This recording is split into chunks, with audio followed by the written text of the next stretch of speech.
అందరికీ నమస్కారం అండి. పోలీసుల అమరవీరుల దినోత్సవం సందర్భంగా ఈరోజు మేము ఒక ర్యాలీ ఒకటి కండక్ట్ చేయడం జరిగింది. సర్కిల్ ఆఫీస్ నుంచి ఏదైతే మన పోలీసు స్మారక చిహ్నం ఉందో ఈ జెడ్ సెంటర్ వరకు కూడా ర్యాలీ చేయడం జరిగింది. ఈ ప్రోగ్రాంలో గ్రామ పెద్దలు అదేవిధంగా స్టూడెంట్స్ కూడా పిల్లలు కూడా పాల్గొనడం జరిగింది. వాళ్ళందరూ కూడా నా ధన్యవాదాలు తెలియపరచుకుంటున్నాను. మన పోలీసు అమరవీరుల దినోత్సవాన్ని ప్రతి ఇయర్ కూడా మనం అక్టోబర్ 21న జరుపుకుంటాము. అండ్ ఎవరైతే మనకు విధి నిర్వహణలో ప్రాణాలకు అర్పిస్తారో, ఎవరైతే తమ ప్రాణాలను త్యాగం చేస్తారో అటువంటి వారిని స్మరించుకోవడం కోసం మరియు వారిని స్ఫూర్తిని మనం స్వీకరించడానికి ఈ ప్రోగ్రాం మనం ఎవరి ఇయర్ కండక్ట్ చేస్తాము. అదేవిధంగా ఈరోజు కూడా కండక్ట్ చేయడం జరిగింది. అదేవిధంగా మేము విధి నిర్వహణలో ఎక్కడ భయపడకుండా ముందుకెళ్తాము.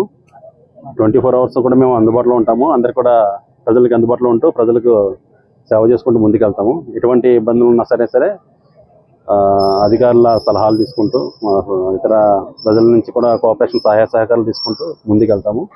ఎటువంటి ఇబ్బంది లేకుండా మేము ముందుకెళ్ళాలంటే ప్రజల సహాయ సహకారం కూడా మాకు ఎంత అవసరం, పంచుకున్న సహాయ సహకారాల్లో అందిస్తారని మేము కోరుకుంటూ సెలవు తీసుకుంటాం.